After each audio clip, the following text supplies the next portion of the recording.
So, hello again guys. So, welcome sa my day 2 ko sa pagpa-vlog and siguro hindi naman sa pag-vlog. Siguro document lang ng aking buhay. So, kumusta kayo? Kumusta kayo? Ako okay lang naman. Medyo hindi ganyan pala talaga. Medyo magulang talaga yung kwarto, pero okay na yan. So, well guys, so since ito na naman tayo, nag-start naman akong mag-talk sa camera, sa cellphone ko, no? Gusto ko lang sabihin, gusto ko lang mag-share ng aking ginawa for today's video. Parang nahihirapan akong aralin yung Agat ako. yung pag-generate ng content para sa isa kong magiging trabaho. So, nahihirapan ako, parang sumasakit yung ulo ko. Pero, it is what it is. Kailangan ko Let's do this! masolusyonan yan kasi sayang. Wala akong pambayad ng magiging rent ako kapag hindi ko yung inayos, diba? And, ini-start nga natin yung ating, diba? Ini-start na natin yung ayusin yung buhay natin.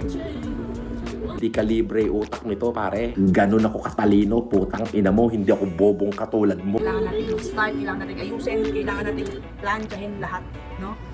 Kahit na hindi pa natin alam kung anong gagawin natin, hindi pa natin alam kung paano solusyonan, alam ko na lang masusolusyonan ko yan. Hindi lang ako siguro, kulang pang sa tubig. Pero nakikita nyo ba yung nakikita nyo ba ang yung ng mukha ko ngayon? Parang medyo nagbo-blooming na tayo o dahil lang sa ilaw. Gumamit kasi ako ng ilaw kagapon, wala akong ilaw. Pero anyways, yun nga, nahihirapan ako sa aking magiging, siguro first client na hindi ko talaga siya kilala. Nirecommend lang ako doon, tapos yun nga, kinuha naman kagad ako.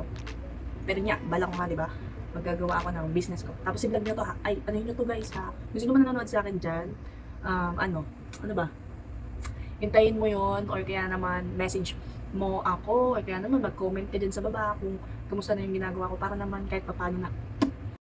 Why are you gay? Nabuboost ko yung moral ko.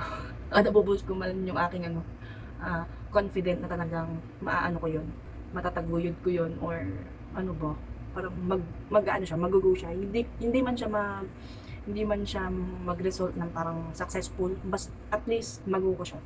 Kasi ang dami ko na-try na mag-business. Hindi lang ako dito nag-feel. Ilang beses na ako nag-feel sa business. Pero up until ngayon, tignan mo, hindi pa rin ako sumusuko. Siguro ganito talaga. So, anyway guys, nag-vlog lang ako. Hi! Okay. Nag-video lang ako. It is a short video para naman talagang isasanay ako araw-araw na makapag-upload dito sa YouTube channel ko. No? Nag-upload din pala ako sa TikTok. Ilalagay ko dyan ilalagay ko sa baba yung account ko sa TikTok. So, doon, nag-upload din ako ng kahit ano-ano lang. So, yun, kung gusto mo akong follow, okay na. Kung ayaw mo naman, bakit ayaw? Okay, joke lang. So, ayun lang guys. Bye-bye na. See you ulit tomorrow. Mag-ingat ka sa pag-uwi. Ano oras na ba? Ingat ng pag-uwi. 10, mag-11 na. So, ingat ka sa pag-uwi. Ha? Pero ngayon, kailangan na natin maging maayos ang pakiramdam ko. Para kung ano man yung hindi ko magawa, Diyos ko, magawa ko na. Ingatan mo ko, Lord. Tulungan mo ko, Lord.